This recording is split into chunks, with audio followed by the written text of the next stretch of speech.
In recent months, for whatever reason, young people on the social media app TikTok have really gotten into traditional sea shanties. This was something that really kind of struck me as odd and made me think about their history and what those connections could be to our region. So today we're going to talk about the links between the Great Lakes and sea shanties. The traditional sailor sea shanty can be traced all the way back through the written history to the mid-1400s. Now, it's very likely that the tradition predates this, but unfortunately, the exact origins of the practice have been lost to time. The term sea shanty refers to a work song sung by sailors. Often these songs were choreographed to the tasks of the ship, so that as the sailors worked and sung, they could easily synchronize and work together. The practical foundation of a shanty was its rhythm.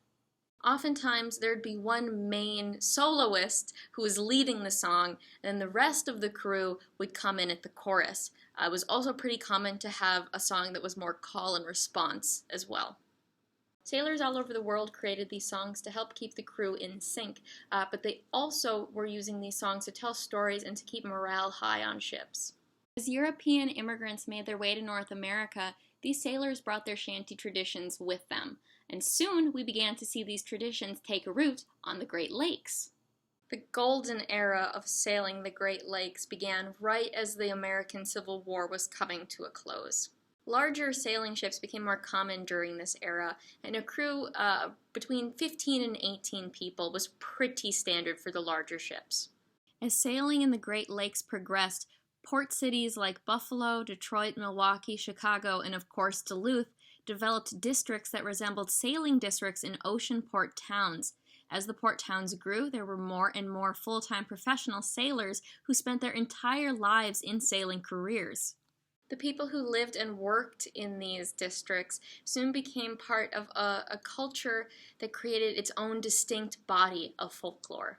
These songs exist as a form of material culture for this group of people. So when we look at the songs and what the songs are about, we can see what it was like to be on these ships. What were these people thinking about? What were they talking about? What was These songs focus around sailors' hopes and desires, sometimes as simple as just going to the pub once you finally make it back to shore. But they also focus on their greatest fears, too. There are so many songs about shipwrecks. This is something that was clearly on the mind of every sailor, that maybe some of these songs that they're singing, you're singing about somebody else right now, but in a couple weeks or months, someone else could be singing a song about you. Though the songs were brought to the region by sailors who sailed the seas, there were original pieces composed in the Great Lakes as well. For example, Lost on the Lady Elgin, which was written about the P.S. Lady Elgin who went down in Lake Michigan in 1860. Red Iron Ore is another song that is hyper-specific to the experience of sailors on the Great Lakes. Lost on the Lady Elgin, as well as Red Iron Ore, can be listened to on this collection of folk songs from the Great Lakes region.